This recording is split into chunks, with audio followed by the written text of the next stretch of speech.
Welcome to Haldar E academy online platform.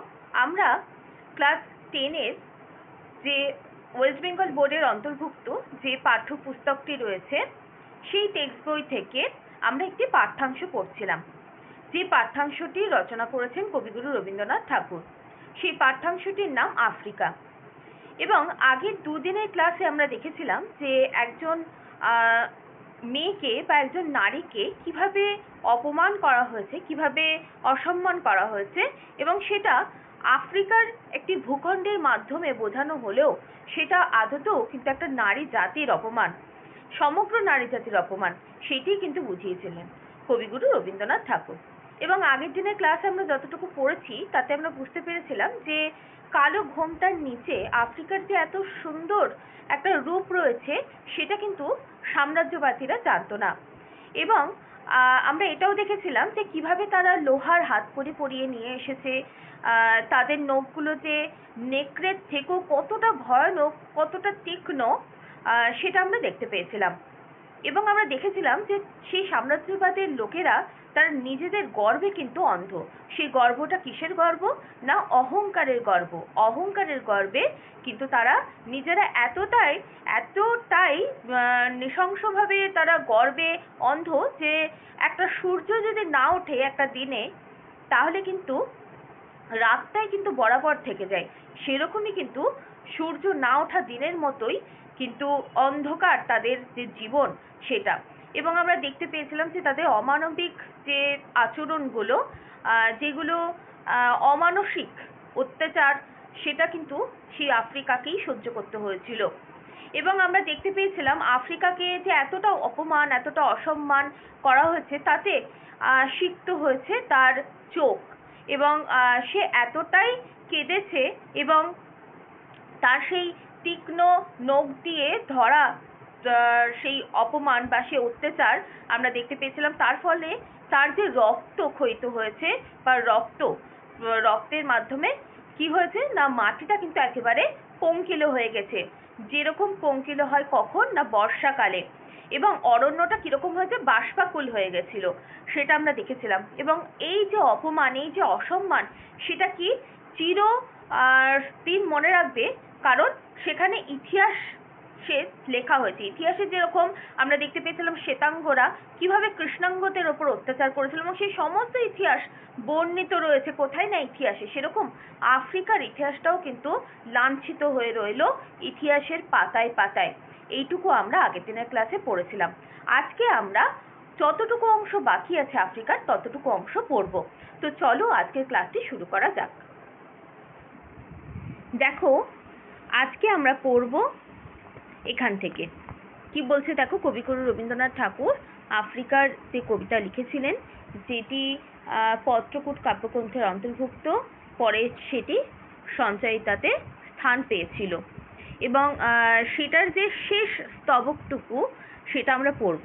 দেখো কি বলছে, সমুদ্র পাড়ে সেই মুহূর্তেই তাদের পাড়ায় পাড়ায় মন্দিরে বাজছিল পূজার ঘণ্টা। সকালে সন্ধ্যায় দয়াময় দেবতার নামে শিশুরা খেলছিল মায়ের কোলে। দেখো, এই যে বলছে সমুদ্র পাড়ে সেই মুহূর্তে, কোন মুহূর্তে? যখন প্রত্যেকটা পদে পদে আফ্রিকাকে লাঞ্ছিত করা হয়েছিল, আফ্রিকাকে অপমানিত করা হয়েছিল, আফ্রিকাকে অসম্মানিত করা হয়েছিল, সেই মুহূর্তে তাদের পাড়ায় পাড়ায়, কাদের পাড়ায় পাড়ায় না, সেই সাম্রাজ্যবাদীরা, সেই দস্যুর দলরা, যারা মানুষরূপী দস্যু, তারা তাদের পাড়ায় পাড়ায় কি বাজছিল? মন্দিরে বাজছিল পূজার ঘণ্টা।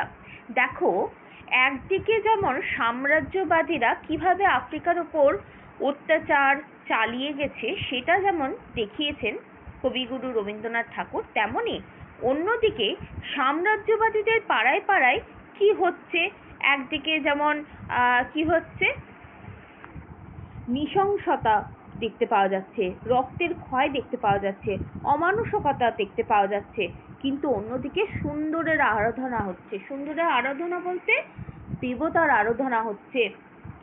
এবং আমরা দেখতে পেয়েছি যে এই দুটোর যে বৈপরীত্য সেটা কিন্তু কবিগুরু রবীন্দ্রনাথ ঠাকুর দেখিয়েছে। একদিকে কি, একদিকে হচ্ছে হিংসা, হিংসা, রক্তের ক্ষয়,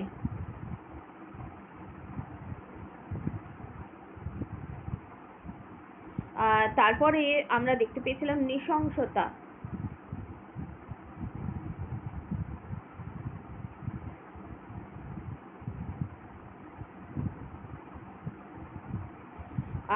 তারপর আমরা দেখতে পেয়েছিলাম অমানসিকতা, মানুষতা। এইগুলো একদিকে যেমন দেখা যাচ্ছে, অন্যদিকে কিন্তু দেখা যাচ্ছে কি না, সুন্দরের আরাধনা,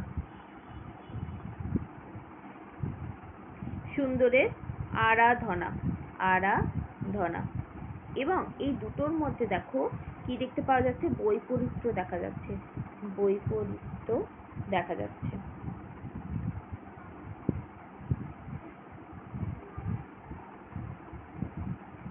বৈপরীত্য দেখা যাচ্ছে, ঠিক আছে। তাহলে কি এই বৈপরীত্যের মাধ্যমে কি দেখতে পাওয়া যাচ্ছে, একদিকে দেখো হিংসা দেখা যাচ্ছে, রক্তের ক্ষয়, রক্তের ক্ষয় কেন না, সেই মেয়েটিকে, সেই লাঞ্ছিত অপমানিত মেয়েটিকে যখন নিয়ে যাওয়া হচ্ছিল বা নিয়ে আসা হচ্ছিল, তখন কি হচ্ছিল, দস্যুর দলটা, আমরা আগের দিনের ক্লাসে পড়লাম, নখ তাদেরকে তোমার নেকড়ের চেয়েও তীক্ষ্ণ, তাদের সেই নখের আঁচড়ে কি হচ্ছিল, রক্তের ক্ষয় হচ্ছিল। নৃশংসতা, তাকে কিভাবে অত্যাচার, লাঞ্ছিত করা হয়েছে, এবং অমানসিকতা, এই কটা কিন্তু আমরা দেখতে পেয়েছিলাম। কিন্তু এর পাশাপাশি আমরা কি দেখতে পেলাম, সুন্দরের আরাধনা। সুন্দরের আরাধনা কখন বুঝলাম, দেখো মন্দিরে বাজছিল পূজার ঘন্টা, পুজোর ঘন্টা কখন বাজে, যখন আমরা সুন্দরের আরাধনা করি। এই সুন্দর হচ্ছে দেবতা, এই সুন্দর হচ্ছে ঈশ্বর, তার যখন আরাধনা করছি আমরা, তখন কি হচ্ছে, তখন সেখানে একটা সুন্দর মুহূর্ত সৃষ্টি হয়, এবং আমাদের যে জগৎ যে চালিয়ে নিয়ে যাচ্ছেন সেই স্রষ্টার আমরা পুজো করছি। এবং এই দুটোর দেখো একটা বৈপরীত্য ভরা যে চিত্ত, সেটাই কিন্তু কবিগুরু রবীন্দ্রনাথ ঠাকুর এখানে কিন্তু তুলে ধরেছেন। অর্থাৎ কবি একদিকে যেমন আফ্রিকার ওপর পৈশাচিক আক্রমণ তুলে ধরেছেন, তেমনি আবার সুন্দরকেও যে পূজিত করা হচ্ছে সেটা কিন্তু দেখিয়েছেন কবি। তাদের পাড়ায় পাড়ায়, অর্থাৎ সেই সাম্রাজ্যবাদের পাড়ায় পাড়ায় তখন কি হচ্ছে দেখো, সকালে সন্ধ্যাতে দয়াময় দেবতার নামে শিশুরা খেলছিল মায়ের কোলে। অর্থাৎ মায়ের কোল সেটা একটা নিরাপদের আশ্রয়ের একটা স্থান। সেই স্থানে যখন শিশুরা খেলে, তখন বুঝতে হবে সেই পরিবেশটা কিন্তু একেবারেই শান্ত, সেই পরিবেশটা কিন্তু একেবারে অশান্ত নয়। তাই বলছে যে পাড়ায় পাড়ায় তখন শিশুরা নিশ্চিন্তে মনে খেলছে। কোথায় খেলছে? মায়ের কোলে খেলছে। মায়ের কোলটা হচ্ছে একেবারেই শিশুদের কাছে একটা নিরাপদ স্থান। সেই নিরাপদ স্থানে শিশুরা খেলছে। কখন কখন খেলছে? সকাল আর সন্ধ্যাবেলায় খেলছে, সকালে আর সন্ধ্যাবেলায় খেলছে। এবং সেই সময় কি হচ্ছে, দেবতার কিন্তু আরাধনা চলছে। অর্থাৎ চারিদিকে একটা সুন্দর বাতাবরণ কিন্তু কবিগুরু রবীন্দ্রনাথ ঠাকুর কিন্তু এখানে ওই বৈপরীত্যের মাধ্যমে কিন্তু দেখিয়েছেন। এবং তার সাথে কি সুন্দরের আরাধনাও যে চলছে, তার সঙ্গে কি বাজছে, তার সঙ্গে দেখো তারপরেই দেখো বলছে, কবির সঙ্গীতে বেজে উঠেছে সুন্দরের আরাধনা। এই সুন্দরের আরাধনার সঙ্গে সঙ্গে কি বেজে উঠেছে? সঙ্গীত বেজে উঠেছে। সঙ্গীত কি করে? আমাদের মনকে আরো সুন্দর করে তোলে, আরো আমরা বলবো যে পরিবেশটাকে সুন্দর, শান্ত করে তোলে। এই সুন্দরের আরাধনা যখন হচ্ছে, তখন সেখানে গানটাও কিন্তু সুন্দরই বেজে উঠছে। ফলে দেখো সেখানে কিন্তু একটা আলাদাই পরিবেশ আমরা দেখতে পাচ্ছি, যে পরিবেশটা কিন্তু এই আফ্রিকাকে ধরে তাকে জোর করে আটকে রাখার মধ্যে কিন্তু সেই পরিবেশটা কিন্তু নেই। এবং এই পরিবেশটুকুর মধ্যেই যে সমুদ্র পাড় থেকে, এই সমুদ্র পাড়ের সেই মুহূর্ত থেকেই কবিগুরু এই পোর্শনটুকু যতটুকু লিখেছেন, তাতে করে কিন্তু এখানে আফ্রিকা নামক মেয়েটির লাঞ্ছনা বা আফ্রিকান নামক মেয়েটির অপমানিত হওয়া, অসম্মানিত হওয়ার কিন্তু কোনো জায়গা কবি কিন্তু দেখাননি। এখানে পুরোপুরিভাবেই কবিগুরু রবীন্দ্রনাথ ঠাকুর দেখাতে চেয়েছেন যে এখানে দেবতাকে সুন্দরভাবে আরাধনা করা হচ্ছে, সেখানে দেব দেবীর পুজোও করা হচ্ছে, পূজা অর্চনা চলছে।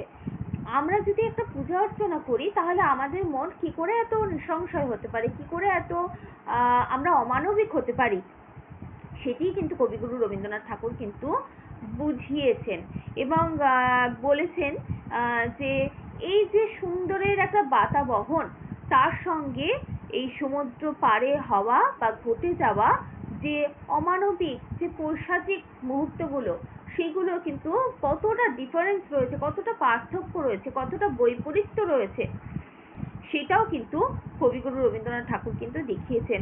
এবং তাই পাড়ায় পাড়ায় যখন মন্দিরে পুজোর ঘন্টা বাজছিল, তখন সেই মুহূর্তটাকেও যেমন তুলে ধরেছেন কবিগুরু রবীন্দ্রনাথ ঠাকুর, তেমনই আবার সেই তাদের নেকড়ের চেয়েও যে তীক্ষ্ণ নখ দ্বারা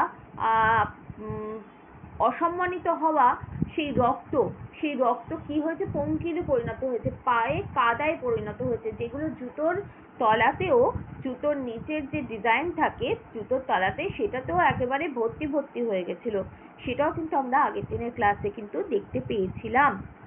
এরপরে দেখো পরের স্ট্যান্ডা, একদম শেষ তবক আমরা বলতে পারি, একদম শেষ জায়গায় আমরা চলে এসেছি আফ্রিকা কবিতার। দেখো কি বলছে, আজ যখন পশ্চিম দিগন্তে, অর্থাৎ পৃথিবীর পশ্চিম প্রান্তে, দিগন্ত মানে হচ্ছে প্রান্তে, ঠিক আছে, মানেটা আমাদেরকে জানতে হবে, আমি প্রথম থেকেই বলছি, প্রান্তে। আজ যখন পশ্চিম প্রান্তে প্রদোষকাল মানে হচ্ছে সন্ধ্যাবেলাতে, ঠিক আছে,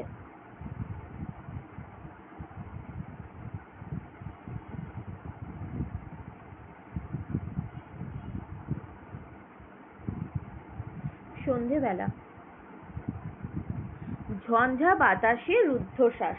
কি বলছে দেখো, ঝোড়ো বাতাস, এত বাতাস বইছে যে সেখানে নিঃশ্বাস নেওয়াও কিন্তু একটা নিঃশ্বাস কিন্তু বন্ধ হয়ে আসছে। রুদ্ধশ্বাস মানে বন্ধ হয়ে যাওয়া। দেখবে কোনো সদ্যোজাত শিশুর মুখে যদি আমরা একটু হাওয়া দিই জোরে, তাহলে সে কিন্তু দম বন্ধের মতো হয়ে ওঠে, সে কিন্তু নিঃশ্বাস নিতে পারে না। সেরকম আজকে কি জায়গায় চলে গেছে দেখো, আজকে যখন পশ্চিম দিগন্তে, পশ্চিম প্রান্তে সন্ধ্যেবেলায় যখন ঝঞ্ঝা বাতাস বইছে, তখন সন্ধ্যার ঝঞ্ঝা বাতাসে আমাদের যে শ্বাস নেওয়ার যে ক্ষমতা, সেটা কিন্তু কোথাও কি শেষ হয়ে গেছে। সেই শ্বাস নেওয়াটা আমরা কিন্তু বন্ধ করে ফেলেছি। তারপর দেখো কি বলছে, যখন গুপ্ত গহ্বর থেকে পশুরা বেরিয়ে এলো। দেখো গুপ্ত গহ্বর বলতে কি বোঝানো হচ্ছে, দেখো পশুরা বলতে এখানে মানসরূপী পশুদের কথাই কিন্তু বোঝানো হয়েছে। তারা নিজেদের গুপ্ত গহ্বর থেকে, গুহা থেকে কিন্তু বেরিয়ে এসেছিল। তারপরে দেখো, অশুভ ধ্বনিতে ঘোষণা করলো দিনের অন্তিম কাল, এবং অশুভ ধ্বনিতে ঘোষণা করলো দিনের অন্তিম কাল। দেখো কি বলছে, এইটুকুর দ্বারা আমরা এইটুকুই বুঝতে পারছি, দেখো এইটুকুর দ্বারা, এই যে দিনের অন্তিম কাল, এইটুকু কি বুঝতে পারছি না, যখন যুদ্ধের আগুন ধীরে ধীরে জ্বলতে শুরু করে, তখন জ্বলতে জ্বলতে এমন একটা পর্যায়ে চলে যায় যেখানে আকাশ বাতাস একদম ছেয়ে যায় ঝোড়ো বাতাসে। সেখানে কিন্তু দূষণের বাতাস থাকে, সেখানে কিন্তু শুদ্ধ বাতাস থাকে না। এবং তখনই গুহা থেকে বেরিয়ে আসে কি না, মানুষ রূপী একদল পশু, যে পশুরা কি করে, শোষণ করতে চায়, যে পশুরা সভ্যতার শেষ চিহ্ন এঁকে দিতে চায়। এবং তাদের ধ্বনি কিরকম ধ্বনি না, অশুভ ধ্বনি। তারা অশুভ ধ্বনিতে ঘোষণা করে। এবং কি হয়, তখনই কিন্তু দিনের একদম অন্তিম কাল, অন্তিম পর্যায়ে কিন্তু আমরা চলে যাই, যে পর্যায় থেকে ফেরা আর সম্ভব নয়, এরকম একটা পর্যায়ে কিন্তু আমরা চলে যাই। তারপরে দেখো কি বলেছে, এসো যুগান্তের কবি। যুগান্তের কবি কে, দেখো আমরা একটু পরে বুঝতে পারবো কে। যুগান্তের কবি কিন্তু ঈশ্বরকে বোঝানো হয়েছে। যুগান্তের কবি বলতে এখানে কিন্তু ঈশ্বরকে,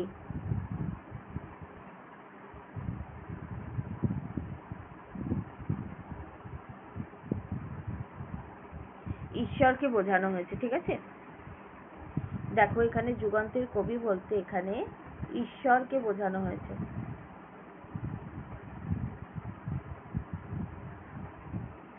কেন বোঝানো হয়েছে দেখো আমরা বুঝতে পারবো। আসন্ন সন্ধ্যার শেষ রশ্মিপাতে দাঁড়াও ওই মানহারা মানবীর দ্বারে। মানহারা মানবী কাকে বোঝানো হয়েছে? আফ্রিকাকে বোঝানো হয়েছে, ঠিক আছে? আফ্রিকা।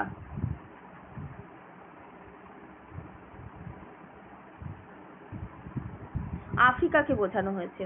দেখো কি বলছে, দাঁড়াও ওই মানহারা মানবীর দ্বারে, বলো ক্ষমা করো হিংস্র প্রলাপের মধ্যে, সেই হোক তোমার সভ্যতার শেষ পূর্ণবাণী।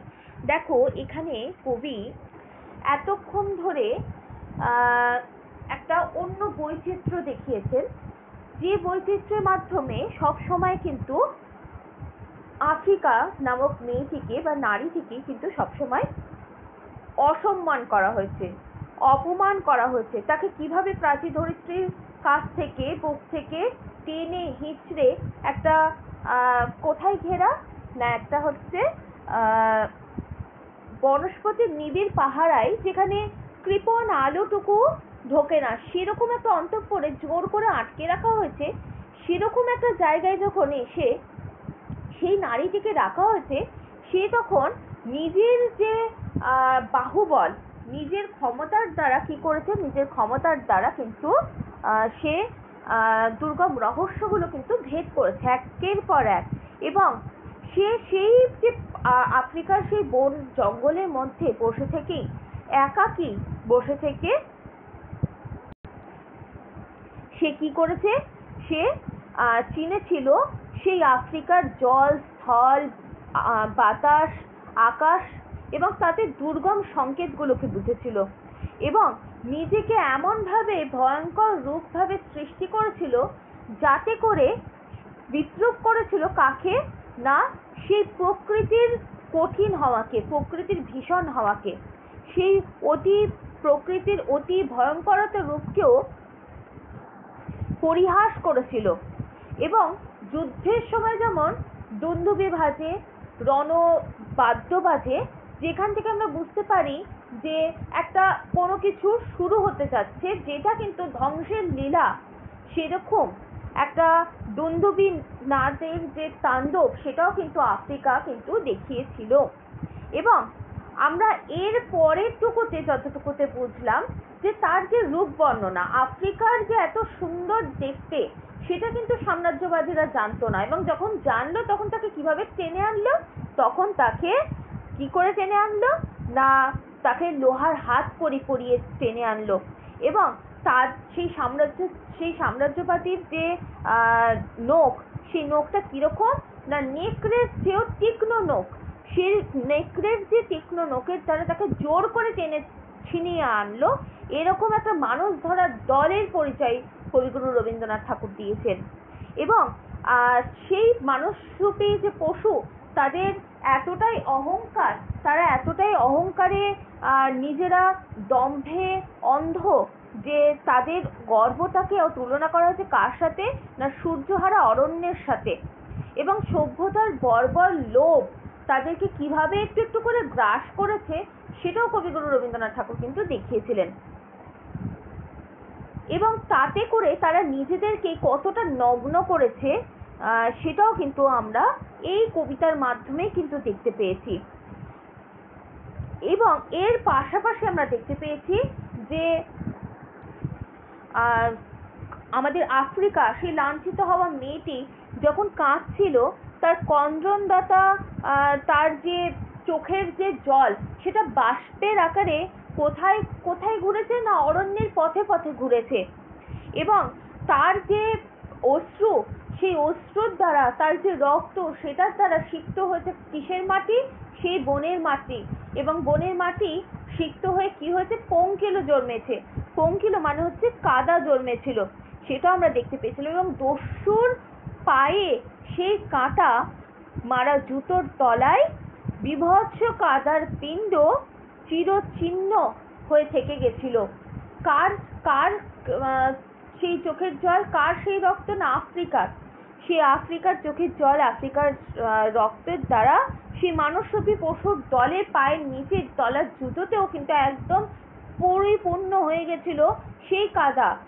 এবং সেটি চির লাঞ্ছিত করে রেখেছে কাকে? না ইতিহাসকে।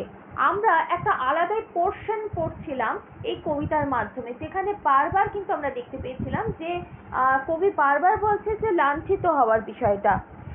এরপরে আজকে আমরা যে ক্লাসটি করলাম সেই ক্লাসে আমরা দেখতে পেলাম যে সমুদ্র পাড়ে পাড়ায় পাড়ায় কি হচ্ছে?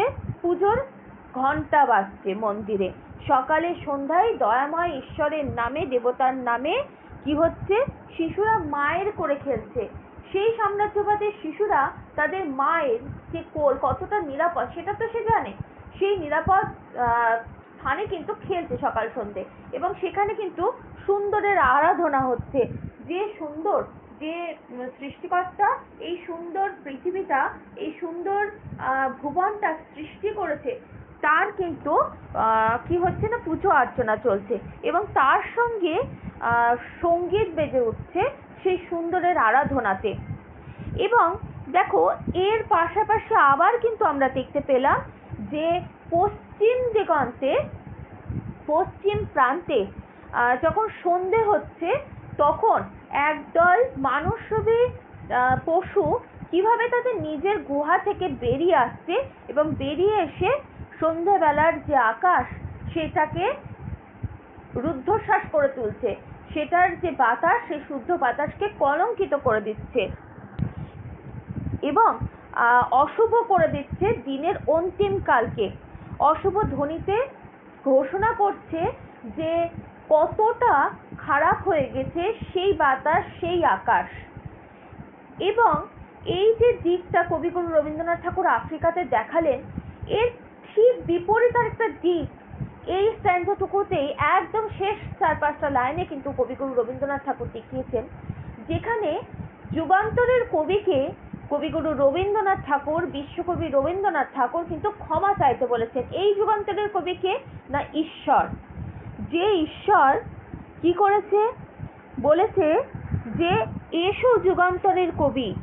এখানে ঈশ্বরকে কবিগুরু রবীন্দ্রনাথ ঠাকুর আসতে বলেছে আসন্ন সন্ধ্যার শেষ রশ্মিপাতে। আসন্ন সন্ধ্যা মানে একেবারে সন্ধ্যা নেমে আসবে এরকম একটা পর্যায়ে, যখন